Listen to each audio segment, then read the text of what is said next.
Hola, soy Gabriel León y estás escuchando La Ciencia Pop, un podcast sobre historias de ciencia. El episodio de hoy comienza con un cumpleaños muy especial, para luego sumergirnos en el nacimiento de un invento que no solo cambió el curso de la historia, sino que además trastocó uno de los aspectos fisiológicos más profundos de nuestra especie, para finalmente llegar a la vida de un científico que dejó de dormir para estudiar el sueño. Y como siempre les recuerdo que si les gusta este proyecto y lo quieren apoyar, lo pueden hacer a través de mi página en Patreon. Para eso vayan a www.patreon.com/lacienciapop y se pueden inscribir para hacer un aporte mensual a este podcast. Agradezco como siempre los aportes de mis queridos patrons: Cristóbal Orellana, Diego Riquelme, Constanza Jabal, Florencia Castañeda, Mauricio Silva, la familia Yuri Martínez, Fernando Pollack, Claudio Oyarzo y Toña, Sebastián Beche, Cirilo Fede y Pola, Sergio Ibáñez, Baltasar Domínguez, la familia Culen Queirolo, Alejandra Díaz, Fernando Araya, Juan Salvador Gajardo, la familia de la Cruz Morales, José Manuel Viveros, Claudia Torres, la Cervecería Intrínsecal, Alberto Pozo, Francisca Gutiérrez y Francisco, Robinson Esparza, Janet Leguas, María José Pino, Alyosha Basáez, Kristen Stumfold, Pilar Calderón, la familia Fuentes Schonfeld, la familia Thies Ríos, Beatriz Geldres, Martín Garrido, Luis Alberto Soto, Jo y su papá, Greco Saavedra, Juan Catipillán, María Paz Domínguez, Emma y Ana Llénero, Paula Lagos, Lisette Garibaldi, Hans Stange, Anaí Mena, Sergio Espinosa, Sebastián Anielo, Sandra Marras, Bastián y Laura Vargas, Rodrigo Linfati y la familia Martínez Pereira.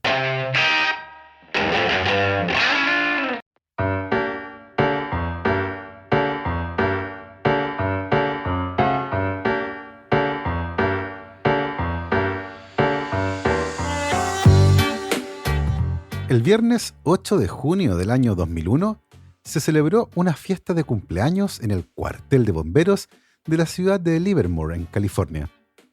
Un hecho de esa naturaleza evidentemente no califica para ser mencionado en este podcast, así que para tratar de justificar la mención, agreguemos que se trataba de una celebración centenaria, lo que tal vez tampoco sea tan interesante.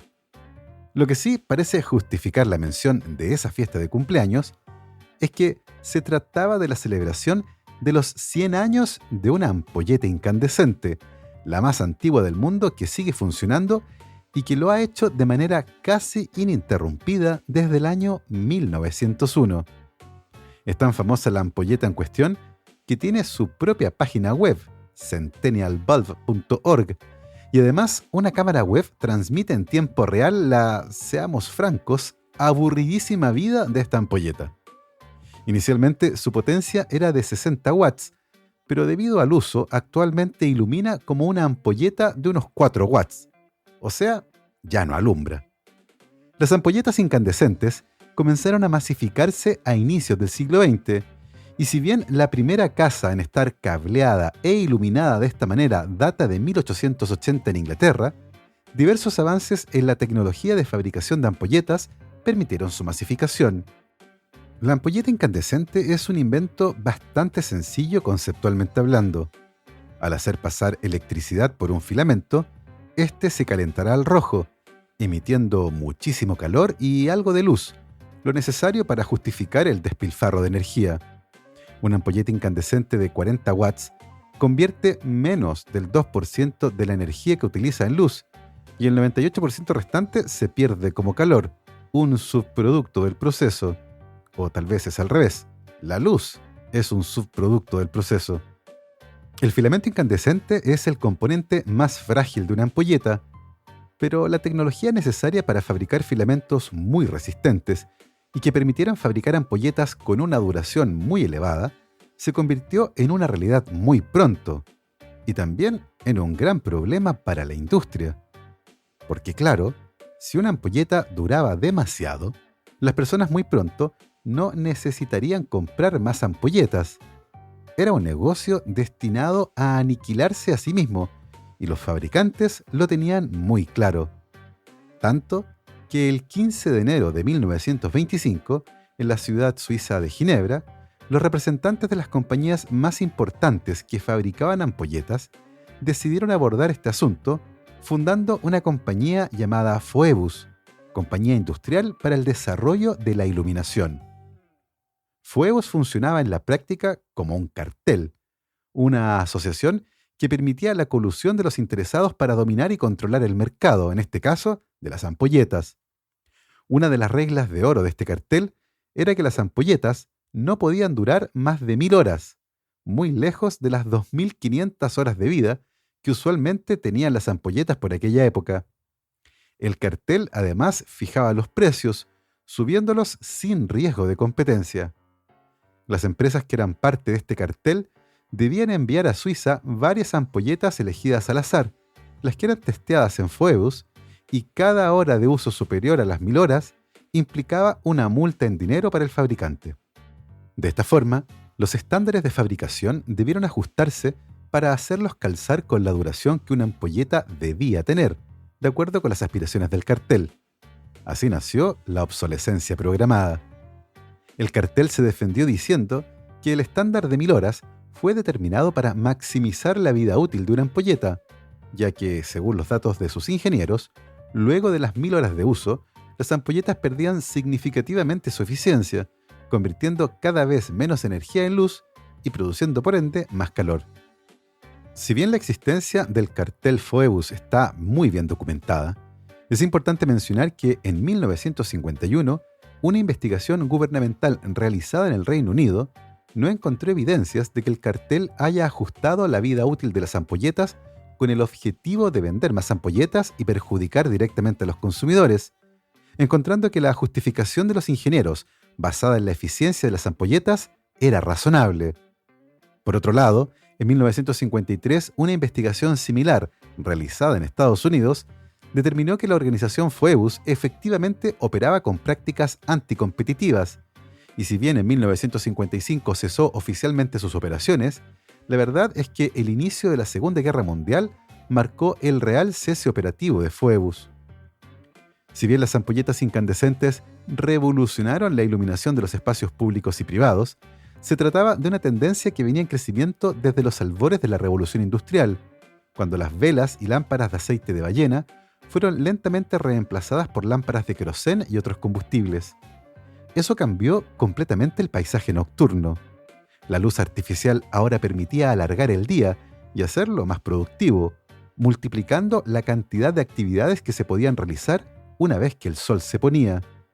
Porque claro, la puesta del sol es un límite que ha marcado durante millones de años la evolución de la vida en nuestro planeta, y la alternancia entre periodos de luz y oscuridad determina fuertemente la actividad de los organismos vivos, generando de paso el desarrollo de uno de los comportamientos más raros que existen. Raros no en el sentido de su frecuencia, ya que es casi universal, sino que raro en el sentido de su naturaleza y propósito.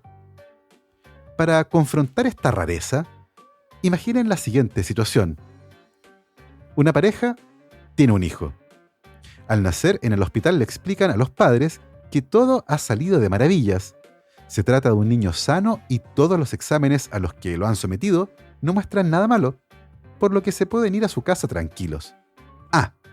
Pero antes de que se vayan, les dan una advertencia a los padres. A partir de este día y por el resto de su vida, el niño caerá de manera repetitiva y rutinaria en un estado similar al coma. De hecho, en algunas ocasiones, parecerá que el niño ha muerto, pero está vivo. No solo eso, su cerebro alucinará de manera vívida mientras se encuentre en este estado, el que además consumirá 1/3 de su vida. Y claro, no tenemos ni la más mínima idea de por qué lo hará. Sabemos desde hace muchísimo tiempo la importancia de comer, beber y reproducirse. Entendemos relativamente bien cómo se regulan estos impulsos y su función.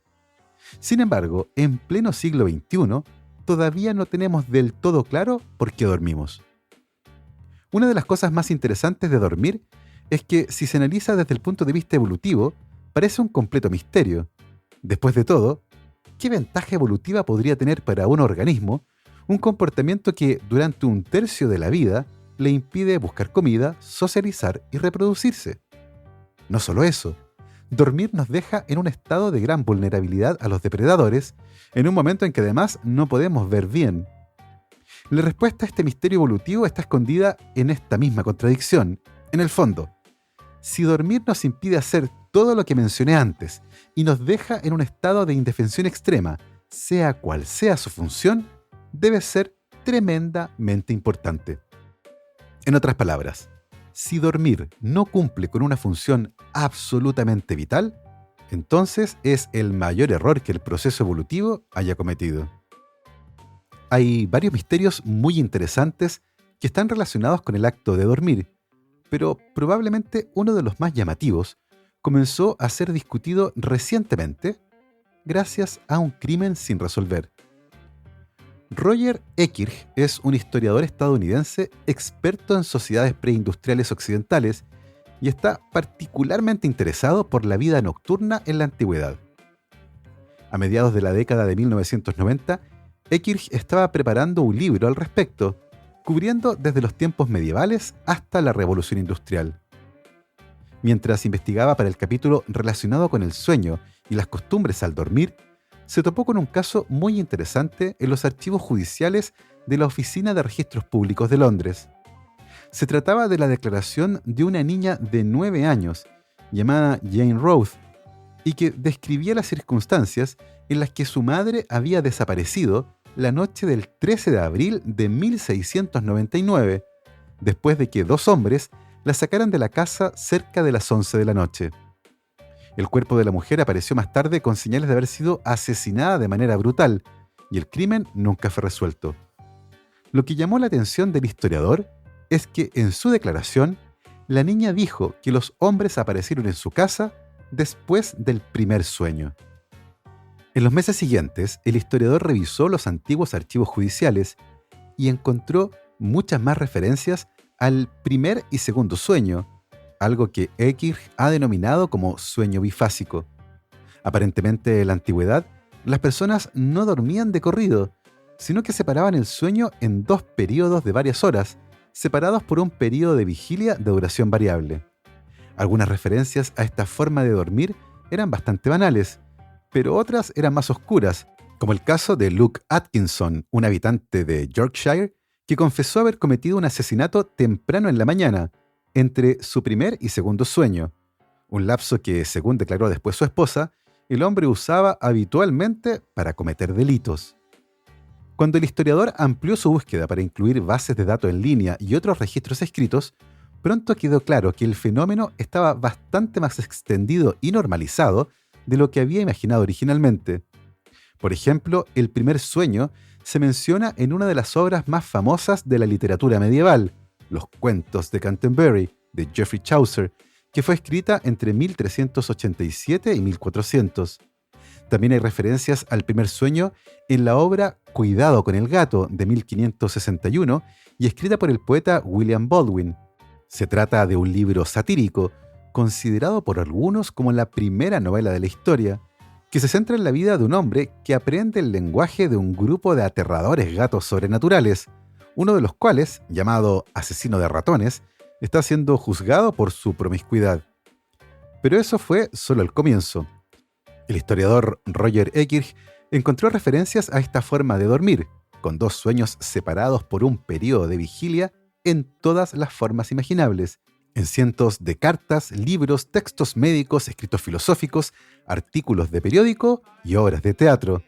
La práctica incluso es mencionada en la letra de canciones, como Old Robin of Portingale, una tradicional balada inglesa que aparece en el libro de baladas recopiladas por Thomas Percy y que contiene canciones escritas entre los siglos XII y XVII. La letra de la canción dice así: And at the waking of your first sleep, we will a hot drink make. And at the wakening of your next sleep, your sorrows we will slake.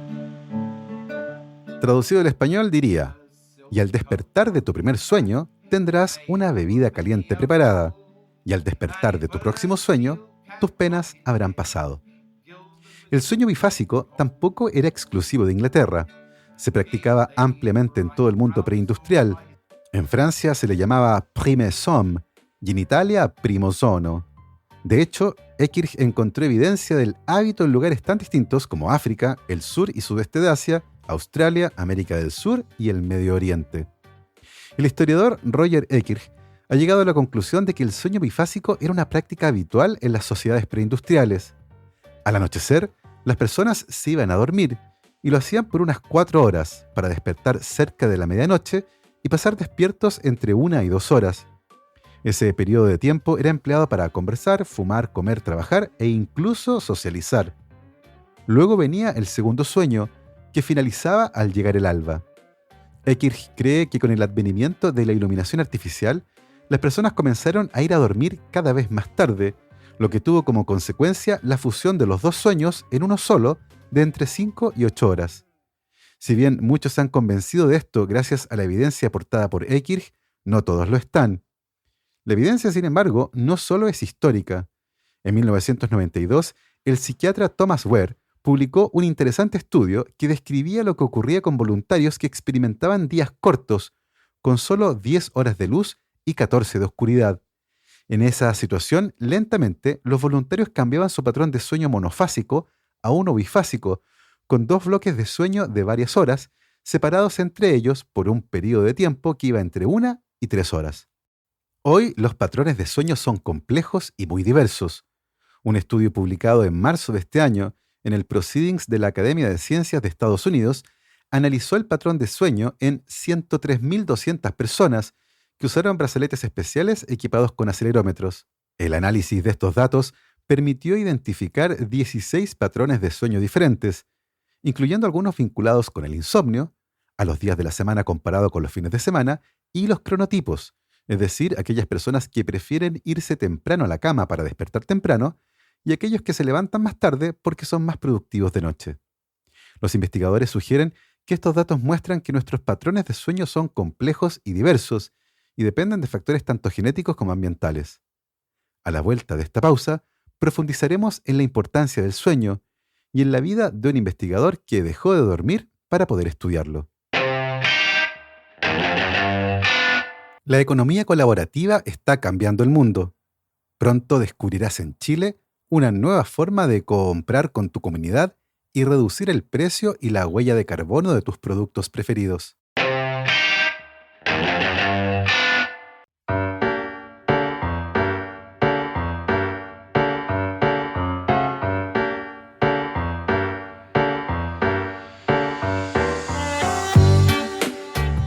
Eugene Aserinsky estaba exhausto. Había estado trabajando esta tarde durante varios días seguidos, luchando por hacer funcionar una vieja máquina de registro de ondas cerebrales, una Hofner Dynograph, una que había rescatado desde el sótano del edificio de fisiología del Abbott Hall en la Universidad de Chicago, donde estaba haciendo su doctorado. Había llegado a la conclusión de que el equipo, aunque viejo y destartalado, podía servir para sus propósitos, aunque de vez en cuando la máquina seguía fallando. Una noche de diciembre de 1951, Eugene Aserinsky se encontraba nuevamente trabajando tarde en el laboratorio, pero esta vez no estaba solo. Su hijo de 8 años, Armand, sería el sujeto experimental de una de las últimas pruebas del equipo. Limpió la piel de su hijo para pegar los electrodos que registrarían su actividad cerebral y lo acostó en la cama del laboratorio para que el niño se durmiera. Desde la habitación adyacente, Aserinsky calibró la máquina, diciéndole a Armand que mirara a la izquierda, a la derecha, hacia arriba y hacia abajo. La máquina registró el movimiento de sus ojos en una cinta de papel, y todo estaba listo para comenzar el experimento. Solo faltaba que Armand se durmiera. Su padre, que debía supervisar el experimento, debía mantenerse despierto. Mientras la larga cinta de papel emergía desde la máquina con los registros grabados en tinta, Aserinsky notó que los bolígrafos que registraban los movimientos oculares de su hijo, así como los bolígrafos que registraban la actividad cerebral, se movían rápidamente de un lado a otro, lo que sugería que Armand había despertado y estaba mirando a su alrededor, tal vez confundido al no reconocer dónde estaba. Aserinsky entró a ver a su hijo, esperando encontrarlo completamente despierto, pero lo encontró con los ojos cerrados y profundamente dormido. ¿Qué estaba pasando? Aserinsky pensó que la vieja máquina de registro estaba fallando nuevamente, pero la verdad estaba en el umbral de un gran descubrimiento.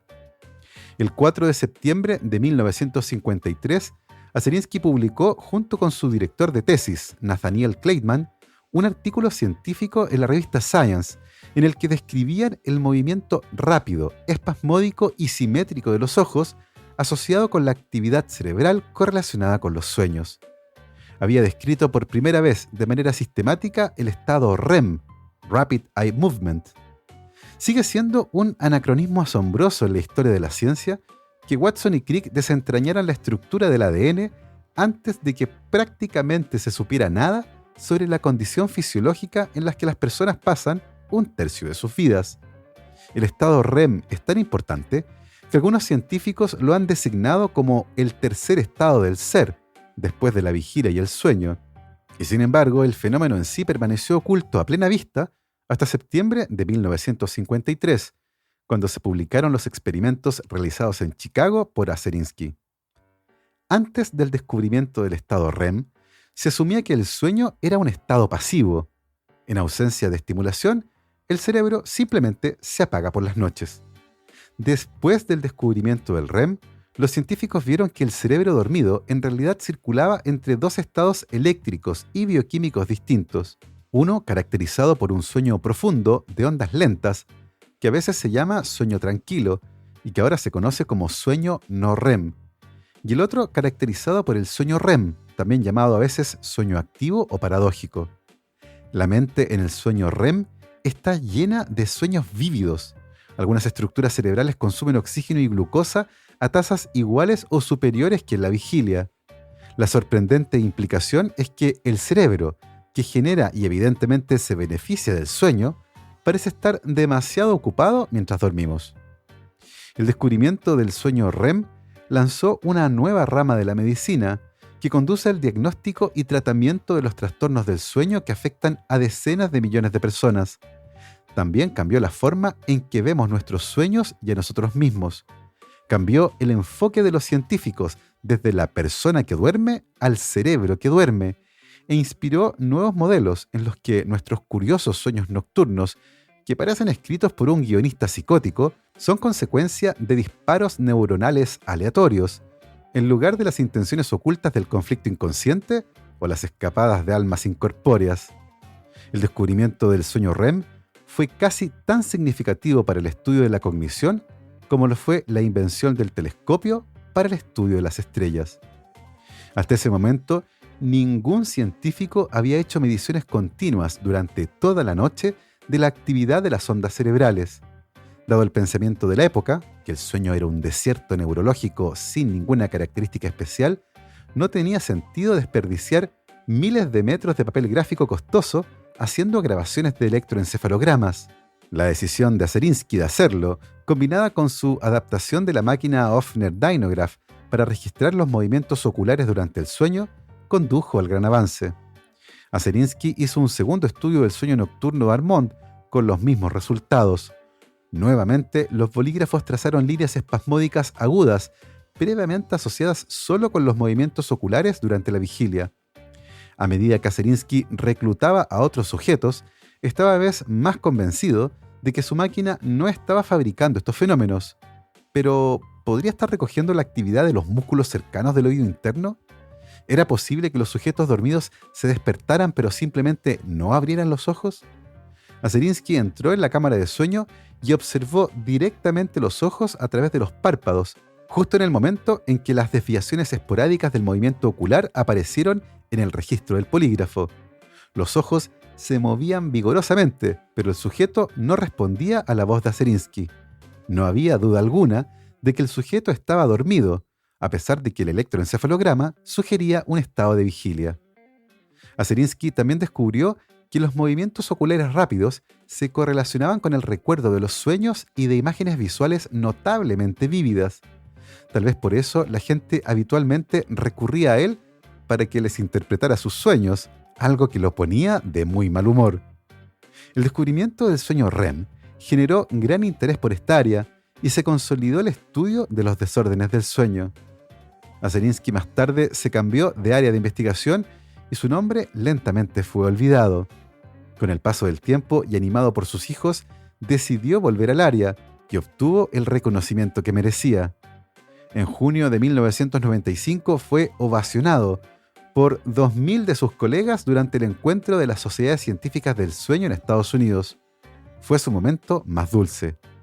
3 años más tarde, Azerinsky murió en un accidente de tránsito en California cuando tenía 77 años y una noche chocó contra un árbol. De manera paradójica, se habría quedado dormido al volante. Hoy está muy bien establecido que el sueño normal en adultos humanos incluye entre 4 y 6 periodos REM por noche.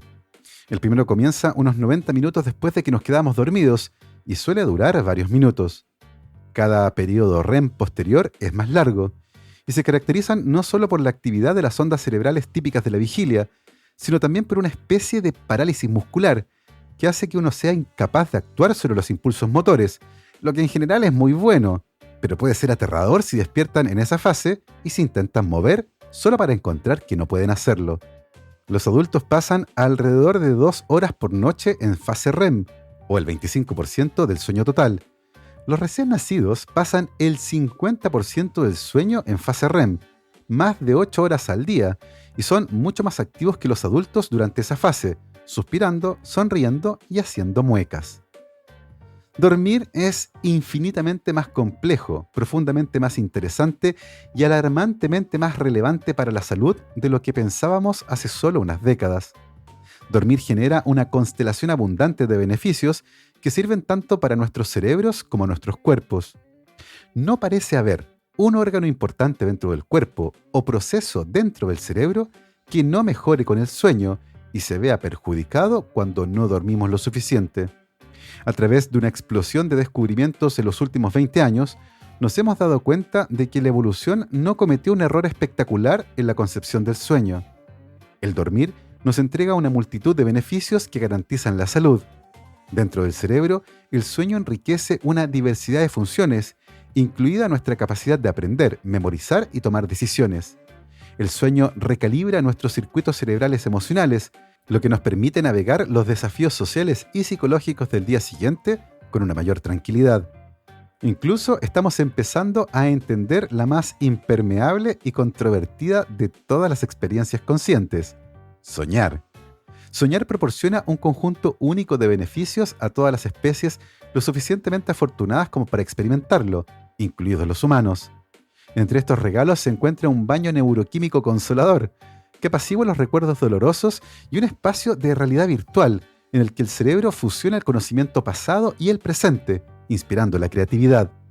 Dormir también es beneficioso para el sistema inmune, regula nuestro apetito, ayuda a mantener un microbioma intestinal sano y mejora la salud de nuestro sistema cardiovascular, reduciendo la presión arterial mientras mantenemos nuestros corazones en buenas condiciones. Por otro lado, las consecuencias físicas y mentales derivadas de una sola noche de mal sueño no se comparan con otros déficits en nuestra vida. Resulta difícil imaginar cualquier otro estado, natural o manipulado con medicamentos, que permita una reparación más poderosa de la salud física y mental en todos los niveles de análisis. Sobre la base de una rica y nueva comprensión científica del sueño, ya no tenemos que preguntarnos ¿para qué sirve dormir? En cambio, ahora nos vemos obligados a preguntarnos si hay alguna función fisiológica que no se beneficie de una buena noche de sueño.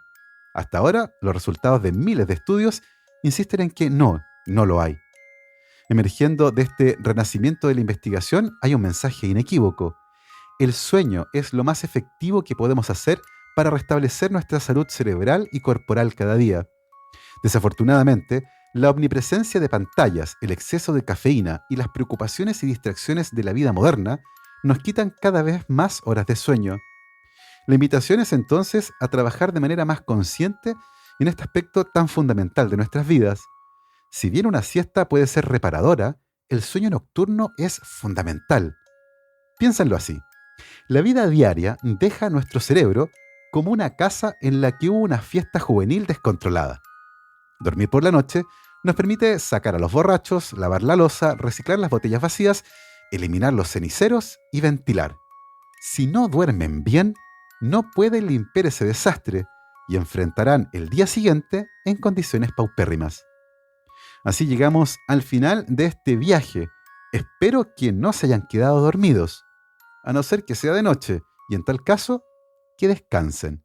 Yo me despido como siempre, saludando a mis queridos patrons: Cristiano Teiza, Andrés Altamirano, Sebastián Toledo, Alberto Montt y Laura, Claudia D'Alenson, Diego Molina, Germaína Araya, Pedro Maldonado, Sandra Galás, Ana Lucía Luna, Romina Mattioni, Simón Castillo Riedemann, Diego Socias, Luciano Cisterna, Ricardo Yáñez, Fernando Montenegro, Matías Van der Straten, Francisco Soto, la familia Flores Noguer, Manuel Morales, Daniela Allendez, Fernando Rode, la familia Helfman von de Sauer, Giuseppe Carufo, David Pelao Pérez, Sebastián Umaña, Eugenio Grasset, Carolina Valle, Berurín Illeco, Michelle Baró, Cristóbal Muene, la familia Serpa Rebolledo, Juan Berlinger, Pablo y Milesita Villalobos, José Tanús, Rosario Calderón, Pedro Castillo, Michael Cavalar, Adrián Cataldo, Rafaela Hidalgo, el EC Podcast, Keiichi Minamoto, José Luis Ulloa, Amanda Larraín y Marcela Martínez. Nosotros nos volvemos a escuchar la próxima semana. Que esté muy bien, cuídense mucho, lávense las manos y por supuesto, que la ciencia los acompañe.